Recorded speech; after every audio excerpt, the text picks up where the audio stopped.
বলছিলাম কি বড় আব্বু, কোম্পানিটা বরং তোমার ছেলেই চালিয়ে নেবে। আমি আর জয়েন করে কি করব? এমনিতেও এইসব তো তারই। আহনাফ খান চেয়ার ছেড়ে উঠে দাঁড়ালেন আর কর্কশ গলায় বলে উঠলেন, খবরদার, এক কথাটা তোমার মুখে আমি আর শুনতে চাই না। যে ছেলে একটাবার বাবা মাকে দেখার জন্য দেশে ফিরে আসে না, তাকে আবার কিসের কোম্পানির হক দেব? আমি যখন বলেছি কোম্পানি তুমি চালাবে, তখন তুমিই চালাবে। আমি আদ্রিয়ানের সাথে চ্যালেঞ্জ করেছি যে তুমি তার কাছে হারবে না, আর কোম্পানির মালিক চেয়ার তোমারই হবে। সে সুযোগ চেয়েছে, আমি দিয়েছি, কিন্তু আমি চাই না তুমি হেরে যাও। অদ্রি চুপ করে দাঁড়িয়ে আছে। আহনাফ খান অদ্রির মাথায় হাত বুলিয়ে বুকের সাথে জড়িয়ে ধরে বলে উঠলেন, বলো আম্মু, পারবে না আমাকে জিতিয়ে দিতে? আমি যে তোমাকে হেরে যেতে দেখতে চাই না, হারাতে যে তোমাকে শিখাইনি আমি।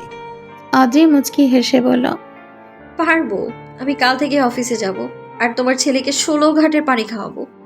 আহনাফ খান আর অদ্রি হেসে উঠল। মামা ভাগ্নির সম্পর্ক এত মধুর হতে পারে এটা হয়তো অনেকে জানেই না। লাক্সারিয়াস গাড়িটি শো শো শব্দ করে ছুটে চলেছে সান ফ্রান্সিসকোর রাস্তা ধরে। স্টারলাইট হাউসে গিয়ে আগন্তুক ব্যক্তিটি কাঙ্ক্ষিত ব্যক্তির দেখা পায়নি, তাই সে চলে আসলো অন্য জায়গায়। এ জায়গায় আসলে সে তার খবর ঠিকই পেয়ে যাবে। বেশ কিছুক্ষণ পর গাড়িটি একটি ডুপ্লেক্স বাড়ির সামনে থামলো। আগন্তুক গাড়ি থেকে নেমে বাড়ির কাছে এগিয়ে গেল। দরজায় বেল দিতে এলিনা দরজা খুলে দেয়। তার পরনে রয়েছে প্যান্ট আর টি শার্ট। এলিনা দরজায় দাঁড়িয়ে থাকা ব্যক্তিটিকে দেখে হেসে ফেলে আর বলে ওঠে, তূর্ণ ভাই, কতদিন পর দেখা। লস এঞ্জেলস থেকে কবে ফিরে এলে? তনু মুচকি হেসে চোখ থেকে সানগ্লাসটা নামিয়ে ফেলে। লম্বা সুন্দর, কিছুতেই সে কম নয়। তার থেকেও তার সব থেকে বেশি যেটা ভালো লাগে সেটা হলো তার মুখের হাসি। শতমের মন ভেঙে দেওয়া ছেলেটি হলো এই তুহিন খান তূর্ণ, আয়াসের ছোট চাচার ছেলে সে। তার আর আয়াসের বয়সের পার্থক্য মাত্র 1 বছরের। সে আয়াসের ছোট, তবে তারা নিজেদের তুই করেই ডাকে। তূর্ণ মুচকি হেসে জিজ্ঞেস করলো, ভিতরে প্রবেশ নিষেধ নাকি? এলিনা লজ্জা পেয়ে বলল। আরে ছি, কি যে বলো না, প্লিজ কাম। তনু ভেতরে এসে সোফায় বসে পড়ে। এলিনা হাসতে হাসতে জিজ্ঞেস করে, টি অর কফি? কফি? এলিনা কিছুক্ষণের মধ্যেই 2 কাপ কফি করে নিয়ে আসে। কফি নিয়ে এসে বলে ওঠে, এবার বলো ভাই, কিসের জন্য হঠাৎ এখানে তোমার আগমন হলো? তনু বাঁকা হেসে বলল, বাহ, ইদানিং তো ভালোই বাংলা বলছো তো। কে শেখাচ্ছে? এলিনা মুচকি হেসে বলল, ভাইয়া শেখাচ্ছে, তার সাথে একের কাছ থেকেও শিখছি। ভালো কথা। আয়েশা কোথায় বলতে পারো? ওর বাসায় গিয়ে ওকে পেলাম না, ফোনেও পাচ্ছি না। বাবার আমি আজকে সান ফ্রান্সিসকোতে ফিরলাম, কিন্তু আয়েশার কোনো খোঁজ নেই। তাই তো তোমার কাছে জানতে এলাম। এলিনা কপালে কয়েক স্তর ভাঁজ ফেলে বলল, আর বলো না, আঙ্কেল খান ইন্ডাস্ট্রির কোন একটা রাস্তার মেয়েকে লিখে দিচ্ছে, আর আয়াস মেয়েটাকে সরিয়ে কোম্পানির চেয়ারে বসতে বিডিতে ফিরে গেছে। তোমাকে কিছু বলে যায়নি? তনুর কপাল সহসা কুঁচকে গেল। কবে গিয়েছে? এই তো কালকে রাতে ফ্লাইটে উঠেছে, এখনো যোগাযোগ হয়নি। পৌঁছেছে কিনা বলতে পারছি না। তনু সোফা থেকে উঠে দ্রুত চলে যেতে উদ্যত হলো, আর যাওয়ার আগে বলে গেল, টেক কেয়ার এলি। আয়েশার সাথে যোগাযোগ হলে আমাকে বলো, আমি আসছি। তনু এলিনার কাছ থেকে বিদায় নিয়ে বেরিয়ে এলো আর বাড়িতে বসে কল দিল তার বাবাকে। তার বাবা তারিফ খান। কল রিসিভ করতেই তনু জোর গলায় বলে ওঠে, এভরিথিং রং ড্যাড। আয়েশা বিডিতে ফিরে গিয়েছে। আর ওই যে আশ্রিতা মেয়ে আছে না, যাকে তোমার ভাই রাস্তা থেকে তুলে নিয়ে এসে ঘরে তুলেছিল, ওই দুটো মিলে কোম্পানি নিয়ে যাচ্ছে। তুমি আর আমি এখানে বসে মাছি মারছি। তুমি না বলেছিলে খান ইন্ডাস্ট্রি আমার হবে? তাহলে ওরা কিভাবে সব কেড়ে নিচ্ছে? কিছু করছো না কেন? তারিফ খান ছেলের সকল কথা শুনলেন আর ফোনের অপর পাশ থেকে গর্জে উঠলেন, বাবা ছেলে একই রকম। একে 12 বছর ধরে লালন পালন করলাম, ভেবেছিলাম আহনাবের কাছ থেকে দূরে থেকে আমার কথাই শুনবে, কিন্তু দেখো, দিন শেষে আমার পেটে লাথি দিয়ে নিজের কোম্পানি শুরু করে দিল। সে কোম্পানি এখন ইউএসএতে রাজত্ব করছে, তাও ওর প্রাণ ভরছে না।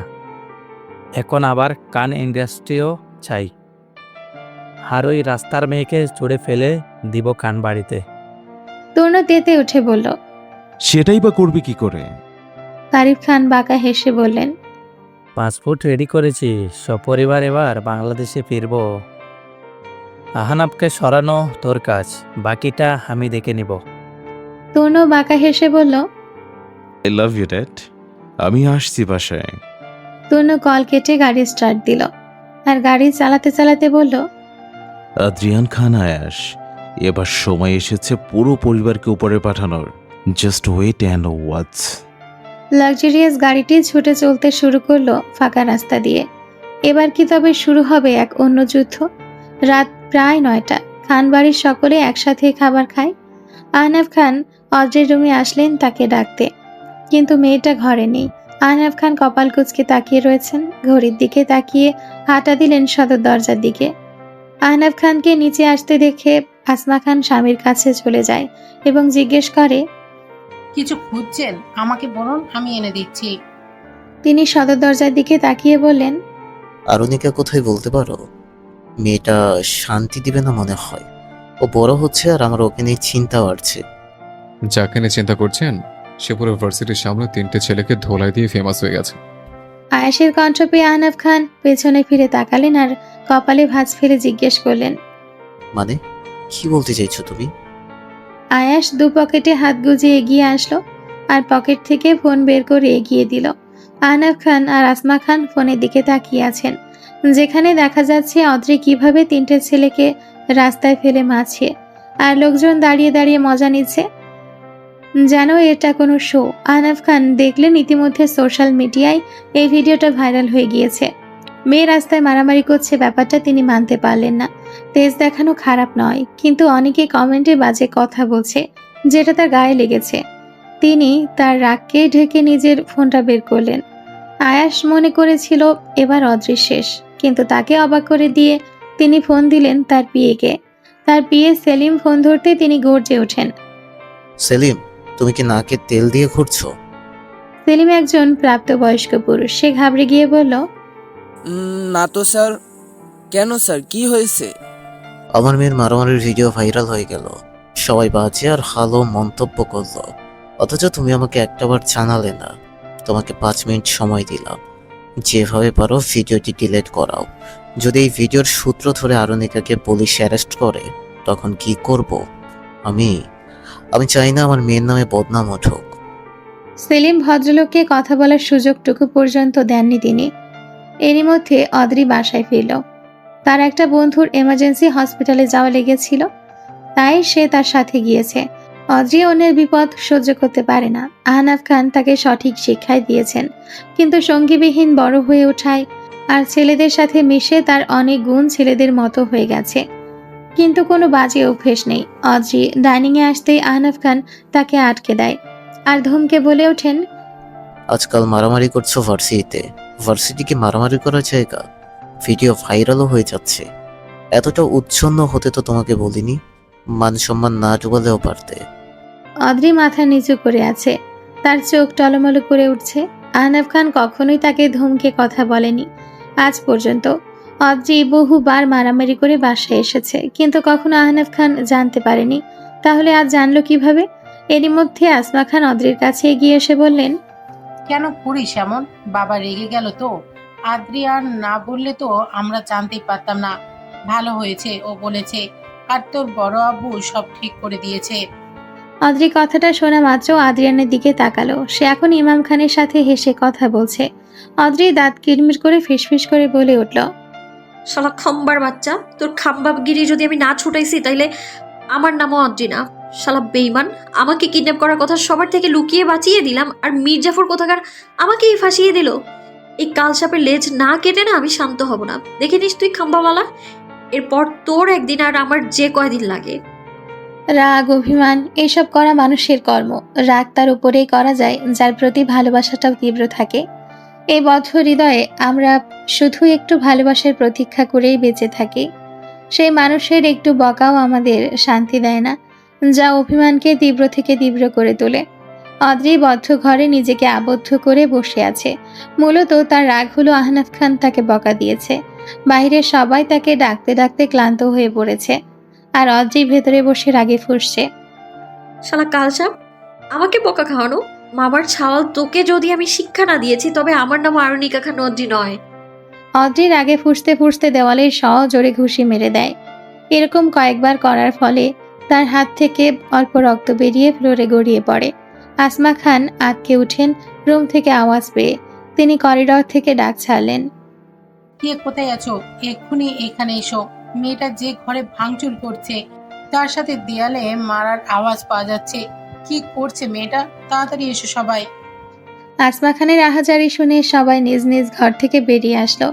আয়াস কিছু কাজের জন্য বাহিরে গিয়েছে, তাই তার কিছুই জানা হলো না যে তার জন্য এক রমণীর কোমল হৃদয়ে আঘাত লেগেছে। আহনাফ খান সহ সবাই বেরিয়ে আসলেন। মেহরাব মাত্রই বাহির থেকে বাসায় এসেছিল। আসমা খানের কথা শুনে অদ্রির ঘরের দিকে ছুট লাগালো। সবাই অদ্রির ঘরের দরজায় নক করছে, তাকে ডাকছে, কিন্তু ভেতর থেকে কোনো সাড়া পাওয়া যাচ্ছে না। আসমা খান এবার কান্না করে দিলেন, আর তিনি তার স্বামীকে দোষারোপ করে বলতে লাগলেন, সব আপনার জন্য হয়েছে। যদি মেয়েটাকে এতগুলো বাজে কথা না বলতেন তাহলে তো এইসব হতোই না। মেয়েটা কেন সাড়া দিচ্ছে না বলুন তো? ও তো খারাপ কিছু চাইনি, তা তো ইতির মুখ দেখেই শুনলেন। তাহলে ওকে মানিয়ে নিলেন না কেন? আহনাফ খান চুপ করে তার স্ত্রীর দোষারোপের আলাপ শুনলেন। কি বলবেন তিনি? যে অদ্রিকে বকা দিয়ে তার হৃদয়ও ভেঙে যাচ্ছে, নিজের ওপরে অনেক রাগ হচ্ছে তার। আজ পর্যন্ত মেয়েটাকে এই খান বাড়িতে কেউ বকা দেয়নি, তাহলে তিনি এই ভুলটা কি করে করতে পারলেন? আহনাফ খান এবার আস্তে করে ডাক দিলেন, মামনি, তুমি বেরিয়ে এসো। ভাঙচুর করা বন্ধ করে দরজাটা খোলো, তোমার সাথে কথা আছে আমার। না, এখনো কোনো সাড়া নেই। মেহরাব জোরে ধাক্কা দিয়ে ডাকতে শুরু করলো, অদ্রি, দরজাটা খোল। দেখ, সামান্য যাই হোক তার জন্য এভাবে রিয়েক্ট করবি তুই? শোন, বেরিয়ে আয়, ঠান্ডা মাথায় কথা বলা যাবে। না, এখনো কোনো সাড়া নেই। ইমাম খান, মেহরাব সবাই খুবই অস্থির। মেহরাব এবার তার বাবাকে ডেকে বলল, বাবা, দূরে সরে দাঁড়াও, দরজাটা ভাঙতে হবে। তোমাদের মেয়ে বড্ড জেদি আর আদুরে, ওকে একা রাখতেও ভয় করছে। তার থেকে ভালো দরজাটা ভেঙে ফেলি। আহনাফ খান মানা করলে মেহরাব শুনেনি। নিজের স্বাস্থ্যবান শরীর দিয়ে দরজায় কয়েকটা লাথি বসিয়ে দিল। কিছুক্ষণের মধ্যে দরজার লক ভেঙে যায়। মেহরাব দ্রুত পায়ে ভেতরে ঢুকে পড়ে। সে দেখে অদ্রি মেঝেতে পড়ে আছে, তার হাত দিয়ে অঝরে রক্ত পড়ছে। বোনের করুণ পরিণতি ভাই কি করে সহ্য করবে? মেহরাব দৌড়ে গিয়ে অদ্রিকে দু হাতে আগলে ধরে আর ডাকতে থাকে। সবাই ঘরে ঢুকে হা হয়ে যায়। আহনাফ খানের বুকটা হঠাৎ মোচড় দিয়ে উঠল। সে কি অন্যায় করে ফেলেছে তার মেয়ের সাথে? নয়তো তার মেয়ে এত শক্ত হয়ে এই কাজ কি করে করতে পারলো? হাতে বেশ কয়েক জায়গায় থেতলে গেছে। অতিরিক্ত চিন্তা আর রক্তক্ষরণের জন্য মূলত সে জ্ঞান হারিয়ে ফেলেছে। মেহরাব অদ্রিকে পাজা কোলে তুলে রুম থেকে বেরিয়ে যায়। সাজেদা খান রুম থেকে বেরিয়ে আসলেন দৌড়ে। তার মেয়েটা রক্তাক্ত হয়ে পড়েছিল, কিন্তু তাকে কেউ জানায়নি। তিনি অসুস্থ শরীর নিয়ে শুয়েছিলেন। সাজেদা খান মেয়েকে এসে আগলে ধরে কান্না করে দেন। মেহরাব সকলকে আগলে অদ্রিকে নিয়ে হসপিটালের দিকে রওনা দেয়। সবাই হলরুমে বসে আছে। কখন অদ্রিকে নিয়ে ফিরে আসবে মেহরাব?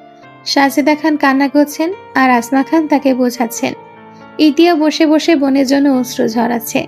অদ্রিকে নিয়ে বাসায় ঢুকেছে মেহরাব। এখনো তার জ্ঞান ফিরে আসেনি। ডাক্তার ঘুমের ডোজও দিয়ে দিয়েছে, তাই অদ্রি জানতেই পারল না সে যে ভাইকে দু চোখে দেখতে পারে না, সেই ভাই তাকে নিয়ে আজকে কতই না দৌড়াদৌড়ি করেছে, পাগলের মতো তাকে নিয়ে ছুটেছে। অদ্রিকে বেডে শুয়ে দিয়ে সবাই বেরিয়ে যায়। অদ্রির রুম পরিষ্কার করে দেওয়া হয়েছে ইতিমধ্যে। সবাই হলরুমে বসে বসে কথা বলছে। এরই মধ্যে আয়াস তার পিয়েকে নিয়ে বাড়িতে প্রবেশ করে। সবাইকে এত রাতে জেগে থাকতে দেখে তার কপাল কিছুটা কুঁচকে যায়। সে ভেতরে এসে সবার উদ্দেশ্যে প্রশ্ন করতে শুরু করলো, কি হয়েছে সবার? এখনো কেউ ঘুমায়নি কেন? সবার দৃষ্টি আয়েশের দিকে চলে যায়।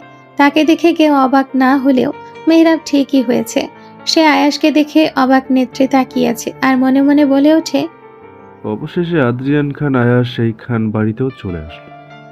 এখন কি সে আমার বোনের ক্ষতি করে দেবে নাকি? না না, কিছুতেই না। আমার বোনের ক্ষতি করতে এলে তোকে আমি ছাড়বো না আদ্রিয়ান। আমার বোন তো কখনো এমন করেনি, তাহলে কি আজ ওর পরিণতির জন্য তুই দায়ী? যদি তাই হয় তাহলে তোকে অনেক মূল্য চুকাতে হবে। কেউ আয়েশের কথায় উত্তর দেয়নি। আয়েশ ফের প্রশ্ন করলো, আরে বলবে কেউ, হয়েছেটা কি?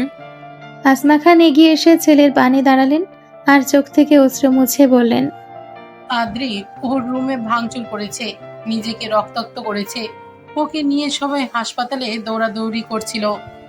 আয়েশের কর্ণ পর্যন্ত কথাটি যেতেই সে হঠাৎ বলে ওঠে, are you all joking with me?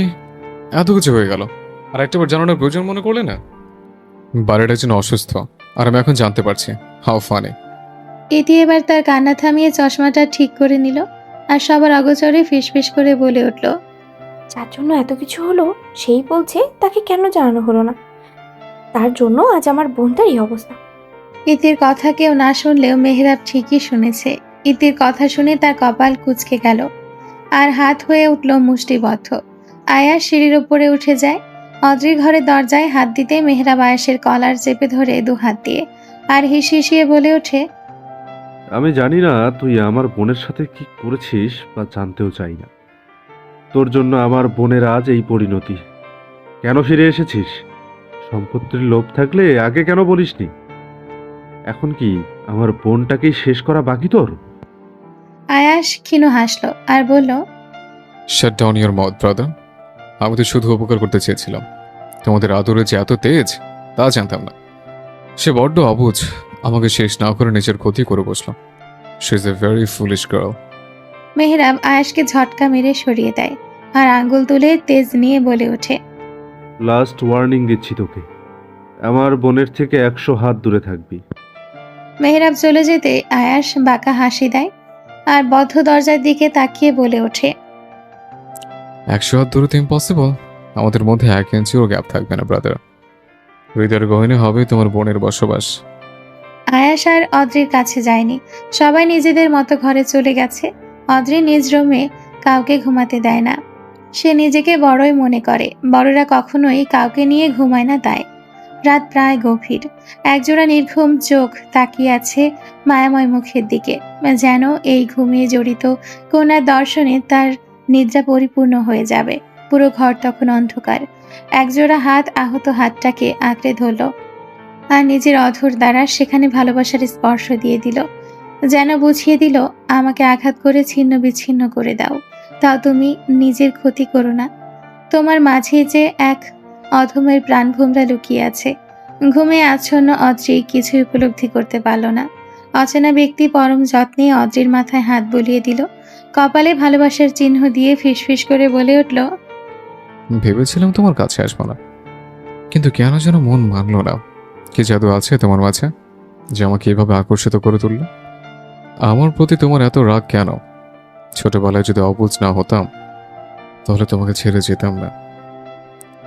আজ এই মুহূর্তে আদ্রিয়ান খান আয়াস তোমাকে ধরে কথা দিচ্ছে, মৃত্যুর দ্বারপ্রান্তে চলে যাব, তা তোমার সঙ্গ ছাড়ব না, because you are my baby doll. Ayas নিজের মতো কথা বলে রুম থেকে বেরিয়ে যায়। তার আগমন কেউ দেখেনি, আর নয়তো তার প্রস্থান। আয়াস এবার হয়তো নিদ্রায় নিদ্রিত হতে পারবে। ঘুমের মহৌষধি যে তার নেওয়া হয়ে গিয়েছে। সকালে সূর্যের তেজের কাছে সকল কিছু যেন তুচ্ছ। তার সাথে আরও এক তেজ কন্যা খাটবাড়িতে রয়েছে, যার চোখে কোনো অশ্রুকণা স্থান নেই। আছে শুধু আত্মবিশ্বাস আর তেজের ধ্বনি, যার রক্তের প্রতিটি ফোঁটায় রয়েছে তেজের বিন্দু বিন্দু কণা, যার জীবনের হার স্বীকার করার কোনো পন্থা নেই। খানবাড়িতে যেন সকাল সকাল বোম ব্লাস্ট হয়েছে। লেডিস স্যুট আর কোট পরে ডাইনিং টেবিলে উপস্থিত হয়েছে অদ্রি, যার চোখে কোনো ব্যথা নেই আর না আছে কোনো আহতের সংকট। কাল যে তার সাথে এত বড় একটা দুর্ঘটনা হয়ে গেল, অথচ তার আভাব তার মুখমণ্ডলে স্থান পায়নি। অদ্রির হাতে জলজল করছে সাদা ব্যান্ডেজ। সুন্দর এবং পরিপাটি হয়ে অদ্রি খাবার খেতে আসে। আহনাফ খান মাত্রই ঘর থেকে বেরিয়ে এই দৃশ্য দেখলেন। তার কথা কণ্ঠে আটকে গেছে, তাও তিনি অদ্রির উদ্দেশ্যে বললেন, আজ যাওয়ার প্রয়োজন নেই, আগে সুস্থ হও তারপর অফিস যেও। আমি অলরেডি অফিসে জানিয়ে দিয়েছি তোমার জন্য রাখা প্রোগ্রামটা পিছিয়ে দিতে, তাই বলছিলাম আজ না গেলে ভালো হয়। অদ্রি খাবার মুখে নিয়ে তার বড় আব্বুর দিকে তাকালো আর স্বাভাবিক মুখমণ্ডল নিয়েই বলল, আমি অফিসে কাজে যাচ্ছি, কোনো শো করতে নয় যে আমাকে ফুল দিয়ে স্বাগতম জানাতে হবে। কাল যা হয়েছে ভুলে যাও সবাই, নতুন দিন নিয়ে ভাবো। এমনিতেও আশেপাশে শকুনের অভাব নেই, তাই নিজের জিনিস বুঝে নেয়াই ভালো। অফিসে আজকেই যাব আমি, সেটা কেউ চাক বা না চাক, আই ডোন্ট কেয়ার। অদ্রি জুসটা খেয়ে নিয়ে বেরিয়ে যেতে যেতে বলল, আমি অফিসে গেলাম, 10 মিনিটের মধ্যে দাদি আর লালিয়াকে যেন অফিসে দেখতে পাই। সে না আসলেও প্যারা নেই, কিন্তু ওয়েট করা আমার লিস্টে নেই। তাই টাইমের মধ্যে তাকে যেন আমি দেখতে পাই। সে না আসলে বিজনেসে খেলায় নেমে মজাই নেই। অদ্রি হাসতে হাসতে চলে গেল। আর দাদিয়া দূর থেকে বলে উঠলেন, সবাই দেখো 2 দিন যেতে না যেতে সবার সাথে কি ব্যবহার করছে। আবার আমার দাদু ভাইকে ব্যঙ্গ করে কথা বলছে। কত সাহসের! আহনাফ, তোর জন্যই মেয়েটা এত বেশি মাথায় উঠে গেছে। এর পরিণাম অনেক খারাপ হবে, দেখে নিস। আয়াস সিঁড়ি দিয়ে নেমে আসলো আর বলে উঠল, কেমন দাদিয়া, বিড়ির 16 ঘাটের পানির টেস্ট কেমন হয় সেটা একটু না হয় নাই নিলাম, তাহলে তো জীবন ব্যর্থ। তোমাদের আদরের মেয়েকেও একটু টেস্ট করাতে যাচ্ছে, তোমরা আবার আমার উপর ক্ষিপ্ত হয় না? দাদিয়া আয়াসের কথা শুনে ভীষণ খুশি হলেন আর আয়াসের কপালে চুমু দিয়ে বলে উঠলেন, হ্যাঁ দাদু ভাই, এবার নিজের জিনিস বুঝে নাও। আয়াস বাঁকা হেসে বলল। নিজের জিনিস বুঝে নিতেই তো ফিরে এলাম। আয়াসও অফিসে যাওয়ার জন্য পরিপাটি হয়েই নেমেছে। আয়াস সবার থেকে বিদায় নিয়ে বেরিয়ে পড়ে। তার গার্ডরা আজ তার সাথে অফিসে যাবে। আয়াস পেছনে বসে আছে আর সামনে গার্ড গাড়ি চালাচ্ছে। আর পিয়াস গাড়ির পাশের সিটে বসে আছে। পিয়াস পেছনে তাকিয়ে বলল, স্যার, আপনি কি বিজনেসের চেয়ারটা নিয়ে ইউএসএতে ফিরে যাবেন?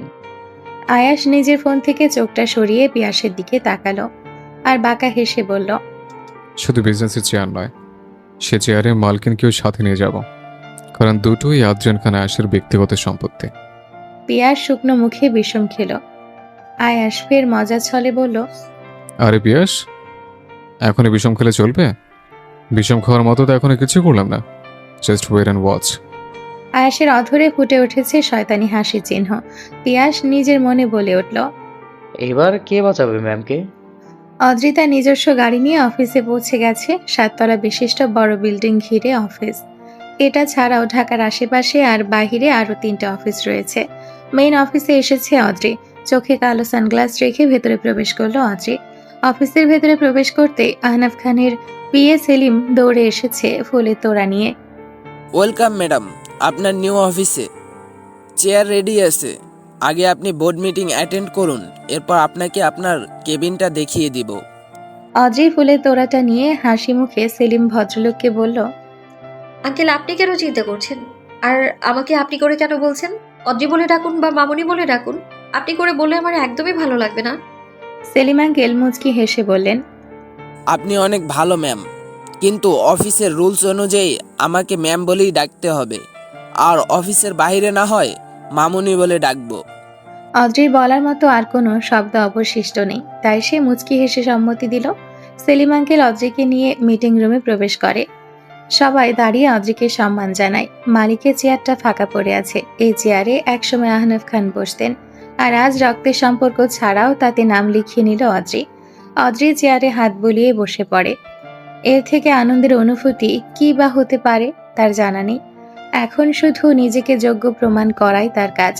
গার্ড সহ অফিসে পৌঁছেছে আয়াস। সে তার সকল গার্ড সহ মিটিং রুমের সামনে এলো। ভেতরে প্রবেশ করতে সবাই দরজার দিকে তাকিয়ে আছে। অদ্রি সেদিকে তাকালো। এতক্ষণ সে তার সম্পর্কে আর কিভাবে কাজ করতে হবে সেই সম্পর্কেই কথা বলছিল। আয়াস ভেতরে পা রাখতেই অদ্রি বলে ওঠে, এটা অফিস, কোনো যুদ্ধক্ষেত্র নয় যে আপনি আপনার সৈন্য চেলাদের নিয়ে আসবেন। আয়াস পিয়াসের দিকে ইশারা করতেই পিয়াস সকল গার্ডদের বাহিরে চলে যেতে বলল। আয়াস এবার পকেটে হাত গুজে বলে উঠল, শূন্য ছাড়া যুদ্ধে অংশগ্রহণ করা যায় যদি বুকে সেই সাহস থাকে। আর আদ্রিয়ান খান আয়াসের সাহস প্রতিটি সেরা অফিসারে ছুটে চলে। অদ্রি তীক্ষ্ণ দৃষ্টিতে তাকিয়ে পরক্ষণে মিটিং রুমে কথা বলতে শুরু করে। হঠাৎ আয়াস তার হাত ধরে টেনে দাঁড় করিয়ে নিজে মালিকের চেয়ারে বসে পড়ে। অদ্রি কিছু বলবে তার আগে আবারও হাত ধরে নিজের কোলে বসিয়ে দেয়। অদ্রি উঠতে চাইলেও পারে না, কারণ আয়াস তাকে ধরে রেখেছে। পুরো মিটিং রুমে সবাই এদের দিকে হাঁ করে তাকিয়ে আছে। অদ্রি এবার রাগ দেখিয়ে বলে উঠল, এটা কি হলো? আয়াস বাঁকা হেসে বলতে লাগলো, কি আবার হবে, 1 তীর আর 2 তলোয়ার। না আমি আমার ভাগ ছাড়বো, আর নয়তো তুমি। তার থেকে ভালো একটা চেয়ারে আমরা দুজন অ্যাডজাস্ট করে নেই। অদ্রি দাঁত কিরমির করে বলে উঠল, আজকাল কি ইউএসএ তে নির্লজ্জের শিক্ষা দেওয়া হচ্ছে নাকি? আয়াস এবার নিজের অধরের হাসি আরো প্রশস্ত করে বলে উঠল, হুম, নির্লজ্জে ট্রেনিং দেওয়া হয় না, কিন্তু ভালোবাসা শেখানো ট্রেনিং খুব ভালো করে শেখানো হয়। তুমি চাইলে আমি তোমার ক্লাস নিতে পারি উইদাউট এনি কস্ট। অজি আয়াসের থেকে ঝাড়া মেরে নিজেকে ছাড়িয়ে রুম থেকে বেরিয়ে যেতে যেতে বলে উঠল, অসভ্য লোক একটা। সকাল সকাল কোন কুকুরের ঠ্যাং যে দেখেছিলাম খোদাই ভালো জানে। অজি রেগে রুম থেকে বেরিয়ে গেল। মূলত লজ্জার তোড়েই তার প্রস্থান হয়েছে। আর আয়াস মুখ চেপে হেসে যাচ্ছে। অদ্রিকে প্রথম ঘোল খাইয়ে তার যেন আনন্দের সীমানা ছাড়িয়ে গেছে।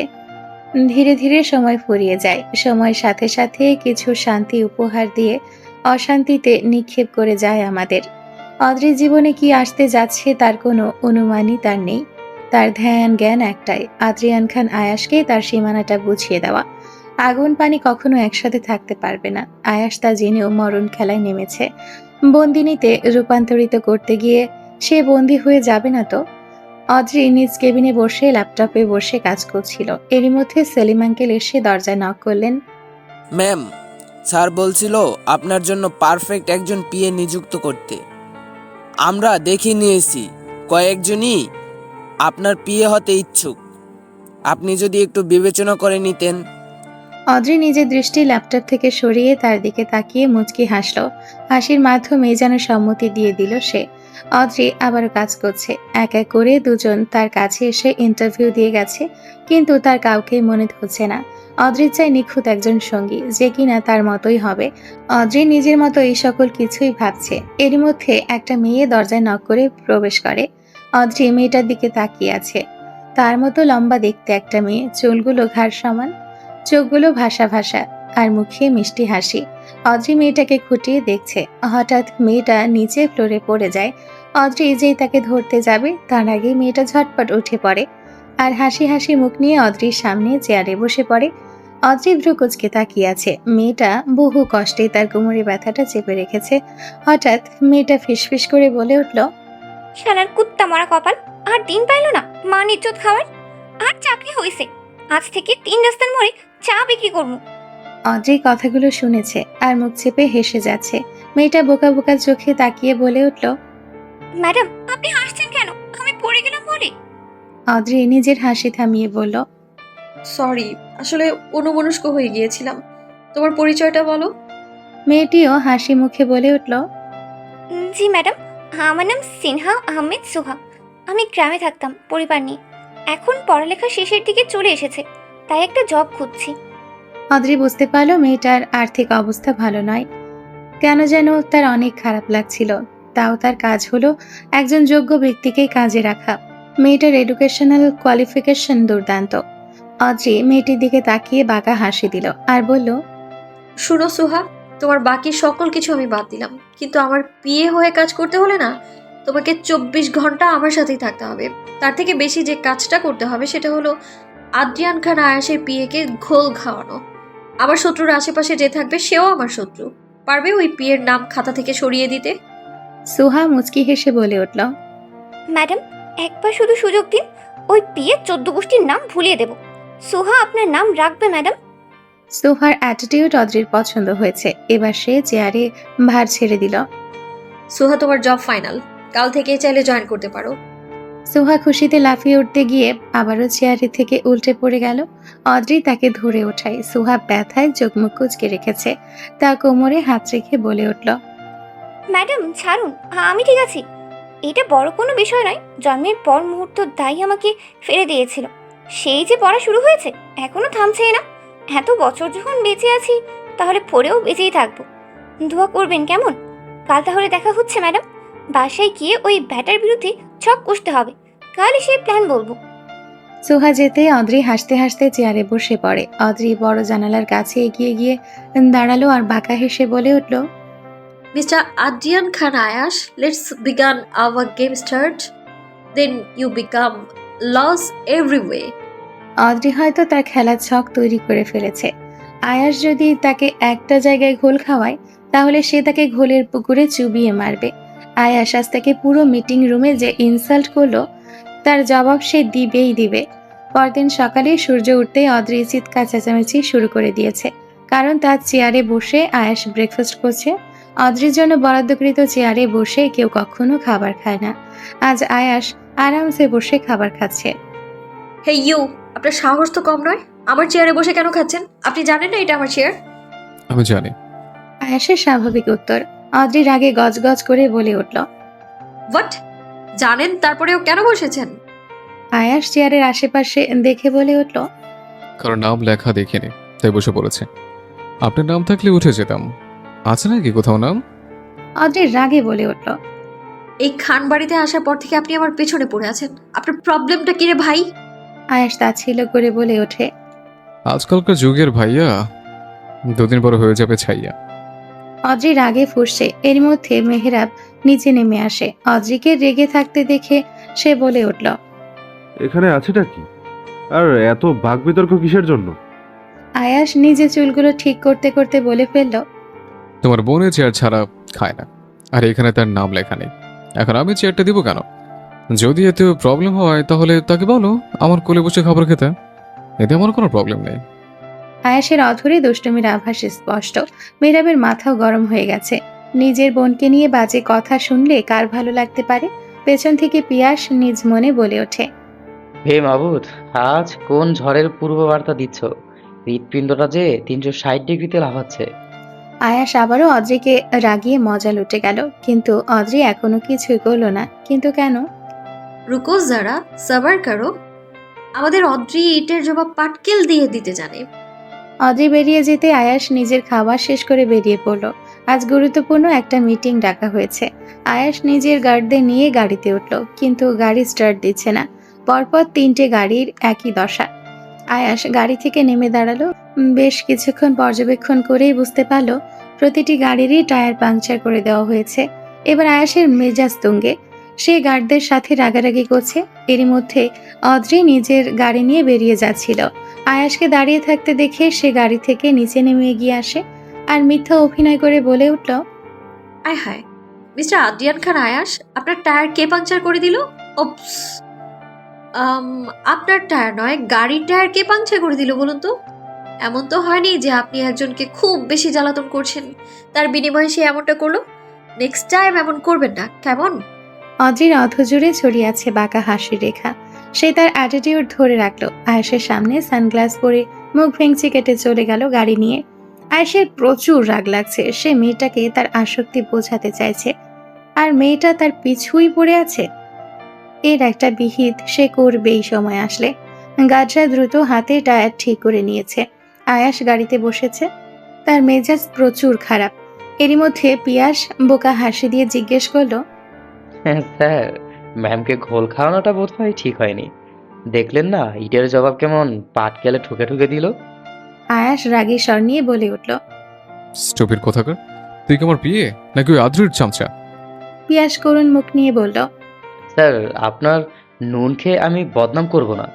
ম্যাম কিন্তু অনেক চালাক, তাই বলছিলাম আর কি। আয়াস সিটে হেলান দিয়ে রেখেছে মাথাটা। না, সে যতটা হালকা ভেবেছিল অদ্রি ততটাও হালকাভাবে নেওয়ার মতো মেয়ে নয়। এরপর সেও এর শেষ দেখে ছাড়বে। আয়াস অফিসে পৌঁছেছে মাত্রই। অফিসে পৌঁছে মিটিং রুমে পৌঁছালো সে, কিন্তু তাকে ছাড়াই মিটিং শুরু করে দেওয়া হয়েছে। এতে তার মেজাজ আরো বিগড়ে যায়। সে তেজপূর্ণ আওয়াজে বলে উঠল। অরুণিকা খান অত্রি, এটা আপনার একার অফিস নয়। সকলে যে কাজটা করেছেন এরপরে কাকে মিটিং শুরু করে দেওয়া উচিত হয়েছে আপনার।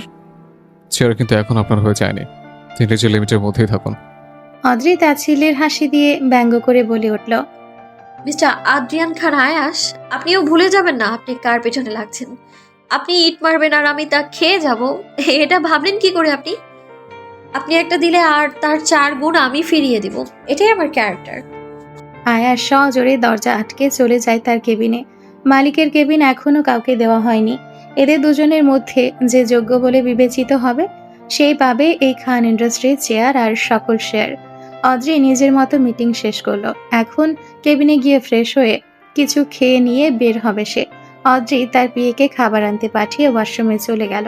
ট্যাপ ছেড়ে ফেস ওয়াশ দিয়ে মুখ ধুচ্ছে অদ্রি, কিন্তু কেমন যেন অদ্ভুত লাগছে। নিজের মুখে এত চিপচিপাটে কিছু অনুভব এর আগে হয়নি। অদ্রি পানি দিয়ে মুখ ধুয়ে মিররে তাকালো। নিজেকে দেখে সে নিজেই চমকে গেছে। পুরো বেসিন আর মুখ কালো রঙে ভরে গেছে। ট্যাবের পানির রং কালো। ফেস ওয়াশটাও কালো। অদ্রি ভালো করে দেখেই বুঝে ফেলল কেউ একজন তার ফেস ওয়াশটা বদলে দিয়েছে। অদ্রি নিজের কেবিনে ঢুকে রাগী স্বরে তার পিএকে ডাকছে। সুহা, সুহা।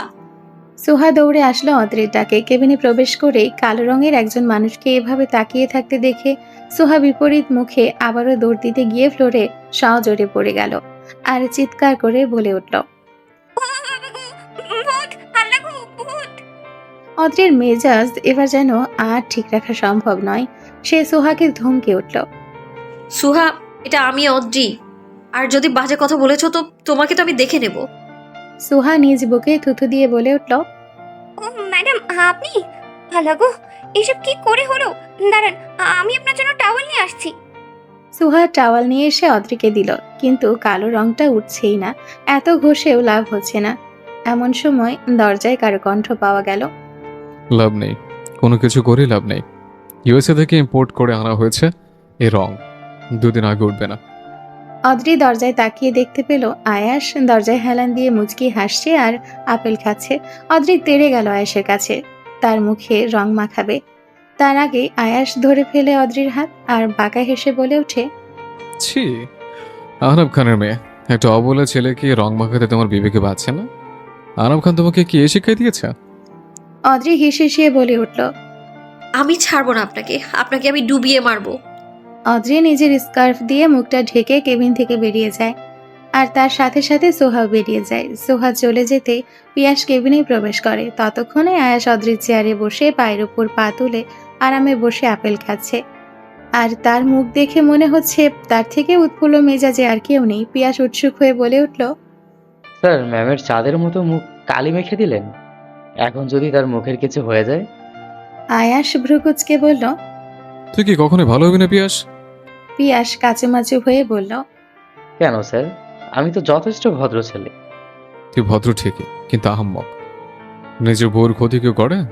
আমি এমনি রং দিয়েছি, যেটা সহজে উঠবে না, কিন্তু ফেসের কোনো ক্ষতি হবে না। পিয়াস ক্যাবলার মতো হাসি দিয়ে বলল। ও আচ্ছা স্যার, আপনার মাথায় তো সেই শয়তানি বুদ্ধি। আয়াস চোখ গরম করে তাকাতেই পিয়াস জিভে কামড় দিয়ে বলে উঠল। থুক্কু স্যার, ভালো বুদ্ধি, ভালো বুদ্ধি। আয়াস নিজ মনে আপেল খেয়ে বাহিরে তাকিয়ে মুচকি হাসছে আর ফিসফিস করে বলে উঠেছে। চাঁদের মতো সুন্দর দেখতে আমার বউ, সে বউয়ের ক্ষতি করার আগে আমার ক্ষতি হবে। এরই মধ্যে সে পিয়াসকে ডেকে বলল। পিয়াস, বেশ গাড়ি বার করো, বাসে গিয়ে দেখি আদরের তেজ কতটা বৃদ্ধি পেয়েছে। আয়াস নিজের কোট নিয়ে অফিস থেকে বেরিয়ে পড়ে। অদ্রি খান বাড়িতে পা রেখে পুরো বাড়ি মাথায় উঠিয়ে নিয়েছে। আহনাফ খান আজ বাসায় নেই, মেহরাবও নেই। ইমাম খান নিজের রুমে শুয়েছিলেন। মেয়ের চিৎকার চেঁচামেচিতে ছুটে এসেছেন। ইতি দোতলা থেকে নেমে এসে অদ্রিকে বলে ওঠে। এই, কি হয়েছে তোর? আর মুখটা কি হয়েছে? এমন কাপড় বেঁধে রেখেছিস কেন? আসমা খান ঘর থেকে বেরিয়ে এসে অদ্রিকে দেখতে লাগলেন। কাজের মেয়েটাও ছুটে এসেছে। অদ্রির রাগে ফুঁসছে আর ইতি অদ্রির স্কার্ফটা খুলে নিয়েছে। অদ্রির মুখটা খুলতেই কাজের মেয়েটা ভূত বলে জোরে চিৎকার দিয়ে উঠল। খোদা গো, ভূত! অদ্রি ধমকিয়ে তাকে চুপ করিয়ে দেয়। আসমা খান অদ্রির গালে হাত রেখে বলে উঠলেন। হে আল্লাহ, এইসব কি করে হলো? অরুণিকা, কে করলো এমন? জামা, মুখ ধুয়ে আয়। অদ্রি চিৎকার করে তেজ নিয়ে বলল। যাও বড়ম্বু, তোমার ওই আলালের ঘরের দুলালকে গিয়ে জিজ্ঞেস করো না এমনটা কিভাবে হয়েছে। তোমার ছেলে 1 নম্বরে বজ্জাত বড়ম্বু। ইউএসএ তে থেকে আস্ত একটা খবিশে রূপান্তরিত হয়েছে সে। কোনো সুস্থ সবল মানুষ এরকম একটা কাজ করতে পারে বলো? আমি না তোমার ছেলেকে ছাড়বো না একদম। আমার সঙ্গে পাঙ্গা নিয়ে আনা, এই শেষটাও আমি দেখে ছাড়বো বড়াম্মু। অদ্রি রাগ নিয়ে উপরে সিঁড়ি ডিঙিয়ে চলে গেল। আর বাড়ির মানুষ নিজেদের মধ্যে মুখ চাওয়াচাই করছে। দুটোই যে বাঘবাঘিনী, কি করে থামাবে এদের? নাকি এরা আবার একে অপরের পেছনে পড়ে যাবে? অদ্রি কি চুপ করে থাকতে পারবে? আয়াস এবার কোন বিপদে পড়বে এটা এখন দেখার পালা। আর চারিদিকের আবহাওয়া অনেকটাই শীতল, দেখে বোঝা যাচ্ছে কোনো দুর্যোগের পূর্ব আভাস দিয়ে যাচ্ছে। বাংলাদেশ এয়ারপোর্ট থেকে মাত্রই বেরিয়ে গেল সাদা কালো রঙের দুটো গাড়ি। গাড়ি করে তারা যাচ্ছে খানবাড়িতে। যাচ্ছে বললে ভুল হবে, দীর্ঘ 15 বছর পর আবার দেখা হবে দুই ভাইয়ের। অন্যদিকে 2 দিন পার হয়ে গেছে। অদ্রি এই 2 দিন রুম থেকে বের হয়নি। পুরো মুখের রং না ওঠা পর্যন্ত সে নাকি রুম থেকে বেরই হবে না। আয়াসকে সবাই চাইলেই বকতে পারত, কিন্তু আয়াসের রাগে তোড়ে কেউ একটাও কথা বলেনি। আহনাফ খান অদ্রিকে অনেক ডেকেছেন, কিন্তু সে খাবার খেতেও নিচে আসেনি। অদ্রির এই তেজ ক্ষণে ক্ষণে আয়াসকে ভাবিয়ে তুলছে, আদৌ কি সারা জীবন থাকতে পারবে কিনা। আজ অফিসে ছুটির দিন, কিন্তু অদ্রির ভার্সিটিতে ক্লাস রয়েছে, তাই সকাল সকাল ইতি অদ্রিকে ডাকতে এসেছে। দরজায় নক করে বলে উঠল সে। অদ্রি, অদ্রি, কিরে, আজ কি যাবি না ভার্সিটিতে? ভেতর থেকে আওয়াজ বেরিয়ে আসলো। যাব, তবে তার আগে কিছু কাজ আছে। তুই অপেক্ষা না করতে চাইলে চলে যেতে পারিস। কথা বলতে বলতে অদ্রি দরজা খুলে বেরিয়ে আসলো। ইতি তাকিয়ে আছে সেদিকে। অদ্রির মুখে আর বিন্দু পরিমাণ দাগও নেই। ইতি অদ্রির গালে হাত রেখে বলল, যাকগে বাবা, তোর ফেসে কিচ্ছু হয়নি। ভাইয়াটার রঙে যদি কিছু হয়ে যেত। অদ্রি মুচকি হাসি দিয়ে বলল, কিছুই হতো না। আদ্রিয়ান খান আয়াস বোকা লোক নয় যে আমার ক্ষতি করে দিবে। সে খুব ভালো করেই জানে অদ্রির ক্ষতি করা তার কাম্য নয়। আমি আগেই জানতাম আমার মুখের কিছুই হবে না, কিন্তু সে আমার সাথে যা করলো তার ফল হাতে নাতে দিয়ে ছাড়বো আমি। পুরো অফিসের সামনে চোরের মতো মুখ লুকিয়ে পালিয়ে এসেছিলাম আমি, কিন্তু আজ তার বদলা গুণে গুণে উসুল করব। ইতি থ মেরে রইল। সে জানতো এরকম কিছু একটা হবেই। অদ্রি যে ছেড়ে দেওয়ার মতো মেয়ে নয়, কিন্তু এবার কি করবে সে। সাত সকালে অদ্রিকে রান্নাঘরে দেখে চমকে গেলেন আসমা খান আর সাজেদা খান। সাজেদা খান তার মেয়ের কপালে হাত রেখে বলে উঠলেন, মারে, তুই ঠিক আছিস তো? অদ্রি কপাল কুঁচকে তাকিয়ে বলল, কেন, আমার আবার কি হবে? আসমা খান এগিয়ে এসে বললেন, না মানে, আজ তুই নিজের হাতে রান্না করতে চাইছিস, ব্যাপারটা কেমন অদ্ভুত না? অদ্রি আসমা খানের কাঁধে হাত রেখে বলে উঠল, আহা বড় আম্মু, তোমার মেয়ে কি রান্না একদমই করতে পারে না? আজ যখন বলেছি সকালের জন্য আমি রান্না করব, তার মানে আমিই করব। তোমরা এখন যাও তো, আমার অনেক কাজ বাকি আছে। অদ্রি সবাইকে ধরে রান্নাঘর থেকে বাইরে বের করে দিল। এখন সে নিজ মনে রান্না করবে, কিন্তু আসলে কি সে রান্না করবে? যারা ভাবছেন তাদের জন্য এক বালতি সমবেদনা রইল। অদ্রি বাঁকা হেসে রান্না করতে শুরু করলো। সবার জন্য মোট 3 পদের রান্না করলো। নান আর সাথে গ্রিল চিকেন, ফ্রুট জুস আর ভেজিটেবল রোল। তার যা যা ভালো লেগেছে সে আজ তাই রান্না করেছে, কিন্তু এক্সট্রা যে কাজটা করেছে তা হলো আয়াসের খাবারে মরিচের গুঁড়া ভরে ভরে দিয়েছে। যেখানে সকলের জুসের রং অরেঞ্জ কালার হয়েছে, সেখানে আয়াসের জুসের রং টকটকে লাল। অদ্রি জুসে মরিচের গুঁড়ো মেশাচ্ছে আর বিড়বিড় করে বলে উঠছে, শালা কালসাপ, আজ দেখবো তুমি কতটা উপরে উঠতে পারো চান্দু। খুব জ্বালিয়েছো, এবার দেখাবো মজা। অদ্রি নিজের মতো রান্না করে যাচ্ছে, এরই মধ্যে ইতি রান্নাঘরে ঢুকে বলে উঠল, এই, কি করছিস? আল্লাহ, এত ঝাল তো কেউ খেতে পারবে না। তুই এটা কি রান্না করেছিস বলতো? অদ্রি বাঁকা হেসে বলল, আরে চুপ থাকো তো। আজকে ওই কালসাপকে দেখিয়ে দেবো ওর জন্য 2 দিন কারোর সামনে মুখ দেখাতে পারিনি। আজ বদলা নিয়েই ছাড়বো আমি। ইতি বুঝলো সবটা, যে অদ্রি কেন আজ 7 সকালে রান্নাঘরে এসছে, আর ওর মতলবটাই বা কি। অদ্রি ডাইনিং টেবিলে সকল খাবার বেড়ে রাখলো, কিন্তু আয়াসেরটা আলাদা জায়গায় তুলে রেখেছে। বাড়ির সবাই আজ খেতে বসলে অদ্রি বলে ওঠে, তোমরা সবাই আজ খেয়ে নাও, আমি পরে খাবো।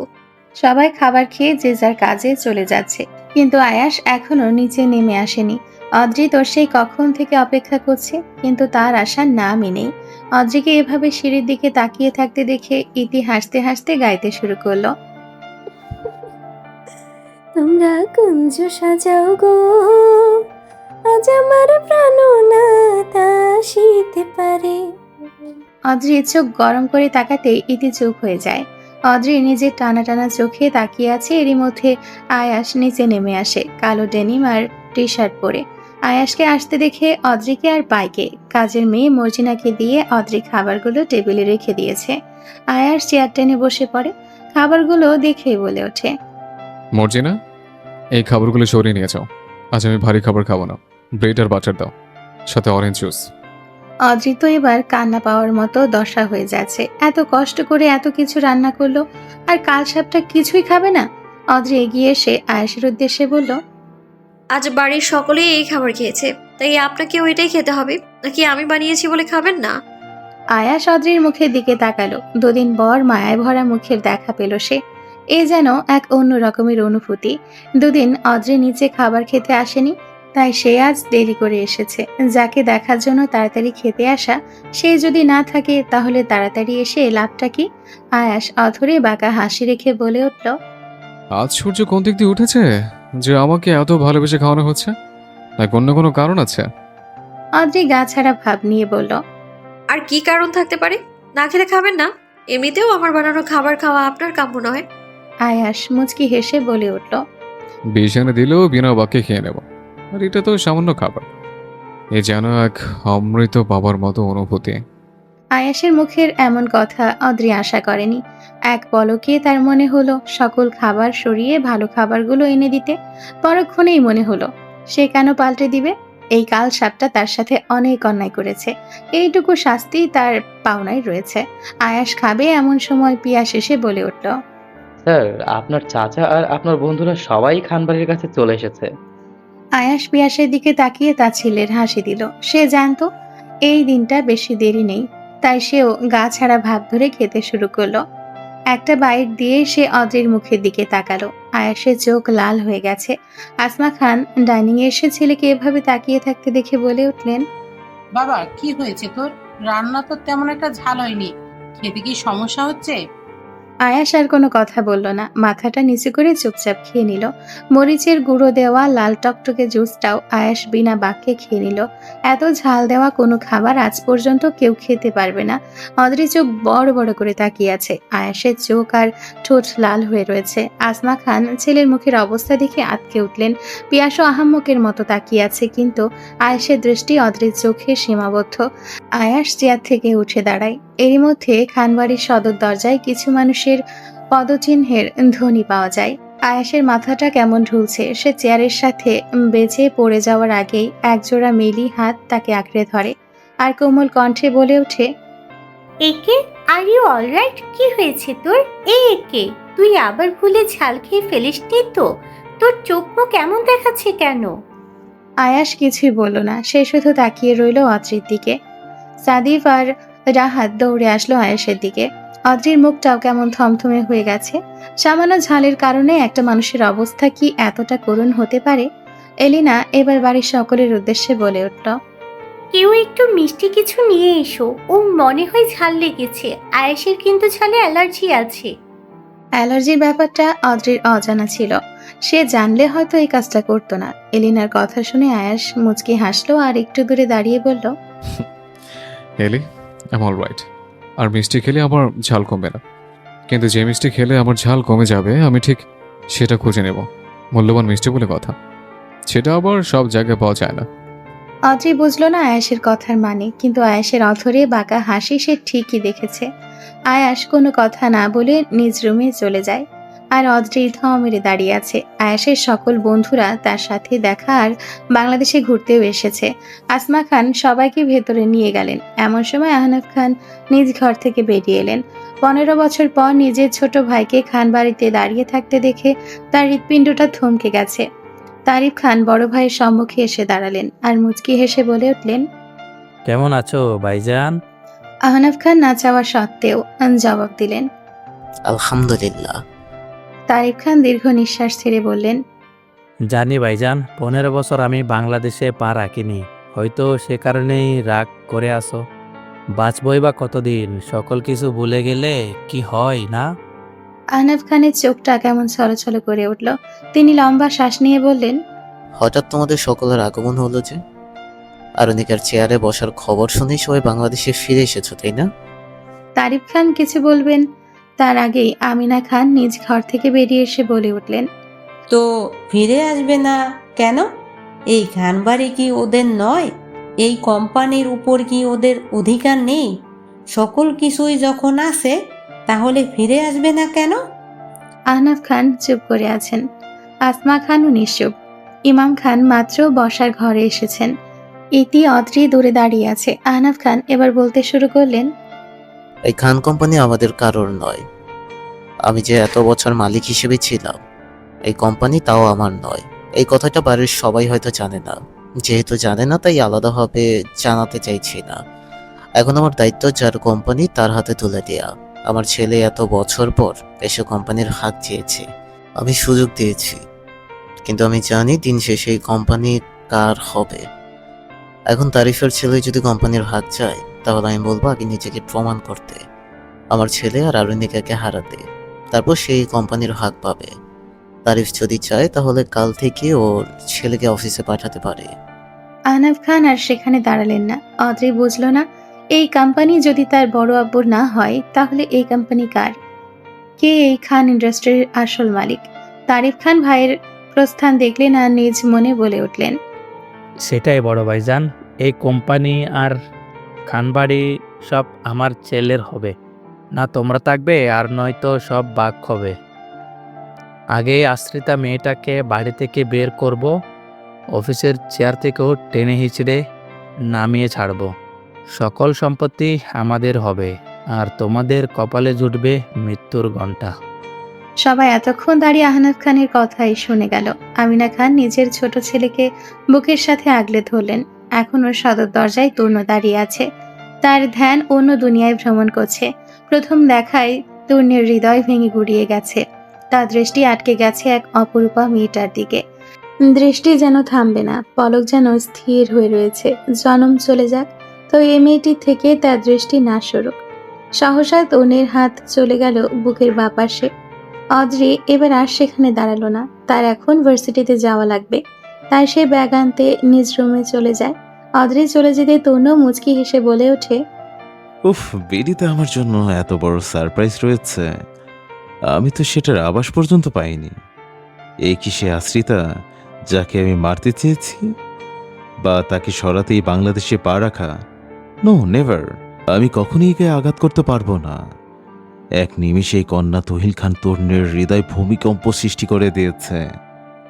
আমারই কে চাই, আমি চেয়েছি মানে সে আমারই, এট এনি কস্ট। তনুর ভাবনার মাঝে তার কাঁধে হাত রাখে কেউ। সে ঘাড় ঘুরিয়ে দেখতে পায় তার ছোট বোন তার দিকে তাকিয়েই হাসছে। তুলনা খান ইলমা, তার ছোট বোন। সে অদ্রি আর এদের কিছুটা ছোট, কিন্তু সেও ভার্সিটিতে পড়ে। বিদেশি কায়দায় মানুষ হওয়ায় তার পোশাকও ওই রকমেরই, কিন্তু অশালীন পোশাক পরার ধাঁচ নেই। ইলমার সাথে সাথে তার মা ইমনাদ খানও বাড়িতে প্রবেশ করেন। খানবাড়ির শান্তির দিন হয়তো ফুরিয়ে আসছে। কি হবে সামনে? কে বাঁচাবে খানবাড়িকে আর প্রতিটি তাজা প্রাণকে? অদ্রি নিজ রুমে এসে ব্যাগ রেডি করছিল। এমন সময় সে বুঝতে পারল কেউ একজন দরজা ছিটকিনে ভেতর থেকে আটকে দিয়েছে। অদ্রি পিছু ফিরতে আয়াসকে এলোমেলো অবস্থায় দেখতে পায়। সারা শরীর ভেজা, বোধ হয় শাওয়ারের নিচে গিয়েছিল। এখনো আয়াসের চোখ রক্তিম, চুল থেকে চুয়ে চুয়ে পানি পড়ছে। অদ্রির থেকে অনেকটাই লম্বা আয়াস। অদ্রি কপাল কুঁচকে তাকিয়ে বলল, আপনি আমার রুমে কি করছেন? আর দরজাটা আটকে দিয়েছেন কেন? এক্ষুনি বেরিয়ে যান আমার রুম থেকে, হয়তো কিন্তু আমি বাড়ির মানুষদের ডেকে আনবো। আয়াস তার ছেলের হাসি দিয়ে বলল, ডাকো, তুমি ডাকবে আর আমার কাজটাও ততটাই সহজ হবে। তুমি যতটা চিৎকার করবে ততটা আমার ভালো হবে। নাও, চিৎকার করো, শুরু করো বেবিটাও। অদ্রি সত্যি যখন চিৎকার করতে নিবে তখন আয়াস নিজের পুরুষালী হাত দিয়ে অদ্রির মুখ চেপে ধরে, দেওয়ালের সাথে আঁকড়ে ধরে। অদ্রি ছুটতে চাইলে এবার আয়াস বাঁকা হেসে বলে উঠল, আমাকে এতটা ঘৃণা কেন করো? তুলনে গিয়েছিলাম বলে?